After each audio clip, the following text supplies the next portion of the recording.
नमस्ते प्यारे विद्यार्थी, हमें उम्मीद है कि आप सबका एग्ज़ाम हो गया होगा और आप सभी अभी आंसर की का इंतज़ार करेंगे। मेरे सामने बिहार बोर्ड के एग्ज़ाम का हिंदी का सेट एच का क्वेश्चन है। अभी आपको मैं 1 से लेके 100 तक के सभी ऑब्जेक्टिव क्वेश्चन का आंसर कराने वाला हूँ। आप मिला के देख लीजिएगा कि कितना आपने सही किया। एक बार कमेंट में बता दीजिएगा कि आपने 1 से लेके 100 तक के पहला से प्रथम पाली में जो एग्ज़ाम था, आपने कितना सही किया। ठीक है, तो बढ़ते हैं हम अपने पहले प्रश्न की ओर।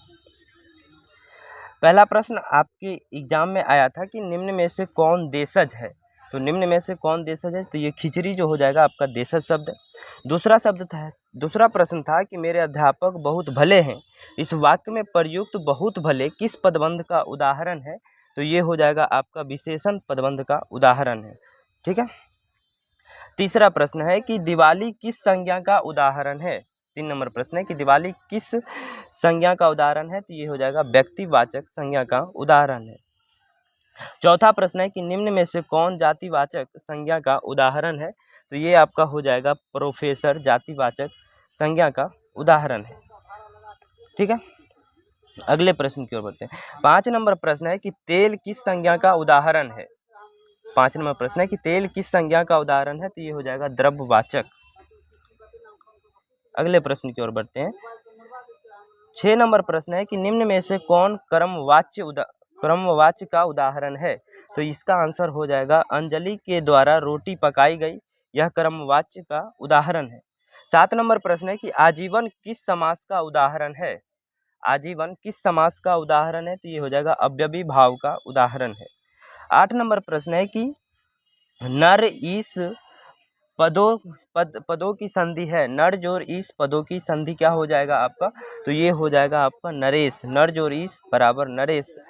9 नंबर प्रश्न है धरती कब तक घूमेगी। शीर्षक पाठ मूल रूप से किस भाषा से लिखित है, तो 9 नंबर का आपका हो जाएगा 9 का बी यानी कि राजस्थान से। ठीक है, यहाँ 7 का भी नरेश होगा, नरेश नहीं नरेश, ऑप्शन बी सही आंसर होगा 8 नंबर का। 10 नंबर प्रश्न है माँ शीर्षक पाठ के लेखक हैं। 10 नंबर प्रश्न है कि माँ शीर्षक पाठ के लेखक कौन है, तो ये हो जाएगा ईश्वर पेटलीकर। जिन्होंने लगाया वो भी सही लगाया, 10 का सी। 11 नंबर प्रश्न है परिवर्तन में कौन उपसर्ग है। परिवर्तन में कौन उपसर्ग है, तो ये हो जाएगा परि उपसर्ग है। 12 नंबर प्रश्न है कि सुगम में कौन उपसर्ग है। सुगम में 12 का सी हो जाएगा, बी सु उपसर्ग है, 12 का बी। ठीक है, अगले प्रश्न की ओर बढ़ते हैं। 13 नंबर प्रश्न है, देख लीजिए आप। 13 नंबर प्रश्न है कि इंद्र का पर्यायवाची शब्द है, तो इंद्र का पर्यायवाची शब्द क्या हो जाएगा, तो पुरंदर। इंद्र का पुरंदर। घर का पर्यायवाची शब्द क्या हो जाएगा, तो घर का पर्यायवाची शब्द हो जाएगा 14 का डी निकेतन। आप मिलाते जाइएगा अच्छे से, कोई भी सेट हो आप किसी भी सेट से मिलाइएगा, मिल जाएगा आंसर। बाकी मैं तो सेट एच का मिला रहा हूँ, उसके बाद आपको जो भी सेट मुझे मिलता है उसका भी मिला दूंगा। 15 नंबर प्रश्न है कि आनंद का पर्यायवाची शब्द है। आनंद का पर्यायवाची शब्द हो जाएगा प्रमोद। 16 नंबर प्रश्न है गुरु गुर चेला चीनी। गुरु गुर चेला चीनी लकोक्ति का अर्थ क्या हो जाएगा, तो लकोक्ति का अर्थ होगा शिष्य का गुरु से बढ़ जाना। यानी कितना नंबर प्रश्न था, तो 16 का भी शिष्य का गुरु से बढ़ जाना। 17 नंबर प्रश्न है बसंत आया और बाग में फूल खिल गए, किस वाक्य का उदाहरण है, तो ये आपका हो जाएगा 17 का डी यानी कि संयुक्त वाक्य का उदाहरण है।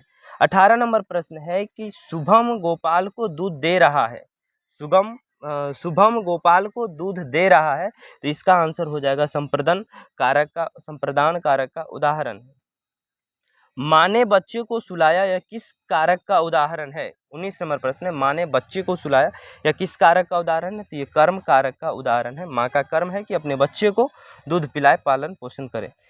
20 नंबर प्रश्न है कि बुढ़िया का बहुवचन रूप है। 20 नंबर प्रश्न बुढ़िया का बहुवचन रूप हो जाएगा बूढ़िया। 21 नंबर प्रश्न है दही वाली मगम्मा शीर्षक पाठ के अनुवादक कौन है, तो ये हो जाएगा BR नारायण। 21 का ए सही आंसर। 22 नंबर प्रश्न है शीर्षक पाठ में माजी मंगू की मौत को किस रूप से छुटकारा मानती थी। माजी किस रूप से छुटकारा मानती थी, 22 नंबर प्रश्न का आंसर हो जाएगा प्राकृतिक रूप से। जिन बच्चों ने लगाया ये उनका प्रश्न है, वो भी सही लगाए हैं। 23 नंबर प्रश्न है नगर शीर्षक पाठ में वल्ली अमाल अपनी लड़की पपाती के साथ मदुरई के अस्पताल के किस विभाग के बाहर बैठी प्रतीक्षा कर रही थी? 23 नंबर प्रश्न, तो ये हो जाएगा 23 का भी बहिरंग रोगी विभाग का। 24 नंबर प्रश्न है, the notebooks of Malte Laurids Brigge उपन्यास के लेखक हैं? तो 24 का सही आंसर होगा रेनर मारिया रिल्के। कौन है? तो रेनर मारिया रिल्के उनके लेखक हैं। 25 नंबर प्रश्न है कि वनलता सेन नामक कृति को 1952 में श्रेष्ठ काव्य ग्रंथ का पुरस्कार किसके द्वारा प्रदान किया गया? 25 का सही आंसर हो जाएगा सी, यानी कि निखिल वंग रविंद्र साहित्य सम्मेलन के द्वारा। ठीक है। 26 नंबर प्रश्न है देख लीजिए आप अच्छे से। 26 नंबर प्रश्न है, कविताओं की चर्चित श्रृंखला कवि ने कहा से निम्न में कौन शीर्षक कविता से ली गई है? यानी कि यह जो पंक्ति आप देख रहे हैं यह किस कविता से ली गई है? तो यह हो जाएगा आपका हिरोशिमा से लिया गया है। 27 नंबर प्रश्न है, निम्न में कौन शीर्षक कविता हमारी बेपरवाहियों के बाहर विपरीत स्थितियों से लगातार लड़ते हुए बढ़ते जाने वाले जीवन का चित्रण प्रस्तुत करती है? तो 27 का आंसर हो जाएगा ए, हमारी नींद। ठीक है, जो भी लगाए होंगे सही होगा। 28 नंबर प्रश्न है कि निम्न में कौन सम्मान कवि कुंवर नारायण से प्राप्त है? कवि कुंवर नारायण को प्राप्त है, यानी कि कौन सा सम्मान कवि कुंवर नारायण को मिला हुआ है? तो 28 का हो जाएगा ये, इनमें से सभी व्यास सम्मान, लोहिया सम्मान और कबीर सम्मान, तीनों से कवि कुंवर जी सम्मानित हैं। ठीक है। 29 नंबर प्रश्न है कि सच्चिदानंद हरिदानंद वात्सन ने अज्ञे द्वारा लिखित निम्न में से कौन उपन्यास नहीं है? तो ये आपका हो जाएगा अरे याया वर रहेगा याद। ये किनके द्वारा नहीं लिखा गया है? तो ये अज्ञे द्वारा नहीं लिखा गया है। 30 नंबर प्रश्न है, जनतंत्र का जन्म शीर्षक पाठ में जब जनता कोपाकुल हो भ्रिकुटी चढ़ती है तब क्या होता है?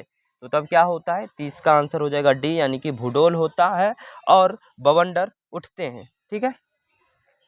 31 नंबर सवाल, ये तो क्वेश्चन थोड़ा उल्टा हो गया, आप देख लें आंसर मिला लें। कहता है कि द का उच्चारण स्थान कहाँ से होगा? ये आपका व्याकरण से प्रश्न था, तो ये हो जाएगा द का उच्चारण दंत से होता है। उसके बाद है कि 32 नंबर प्रश्न, निम्न में कौन दंतोष्ठ ध्वनि है? 32 का आंसर क्या हो जाएगा? तो ये होगा 32 का डी, व जो है दंतोष्ठ ध्वनि है। उसके बाद 33 नंबर प्रश्न है कि ई का उच्चारण स्थान क्या होगा? तो ई का उच्चारण स्थान तालु होता है। ई का उच्चारण स्थान तालु होता है। 34 नंबर प्रश्न है कि छंदराज शास्त्र के में दीर्घ मात्रा को क्या कहते हैं? तो ये हो जाएगा कि गुरु कहते हैं। 35 नंबर सवाल है कि निम्न में से कौन अल्प प्राण व्यंजन है? 35 नंबर सवाल है कि निम्न में से कौन अल्प प्राण व्यंजन है? तो ये हो जाएगा च। 36 नंबर सवाल है, ये 36 नंबर सवाल है, यहाँ पे आप देख ले। 36 नंबर सवाल है, निम्न में किसे द्विमात्रिक स्वर भी कहा जाता है? तो हस्व स्वर को द्विमात्रिक, हस्व नहीं होगा, दीर्घ स्वर को द्विमात्रिक स्वर भी कहते हैं। ठीक है। 37 नंबर सवाल, 37 नंबर सवाल है कि नाद की दृष्टि में जिन व्यंजनों वर्णों के उच्चारण में स्वरवंत्रियों झंकृत होते हैं उन्हें क्या कहते हैं? तो उन्हें हम क्या कहते हैं? 37 नंबर प्रश्न है, तो 37 का ये हो जाएगा घोष कहते हैं।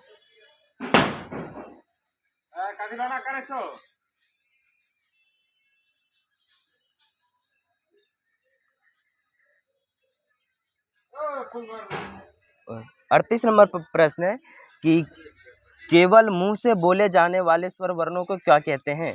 तो केवल मुंह से बोले जाने वाले स्वर वर्णों को हम निरानुषिक कहते हैं। 39 नंबर प्रश्न है, निम्न में से कौन अंतस्थ व्यंजन है? तो ये हो जाएगा ल जो है अंतस्थ व्यंजन है।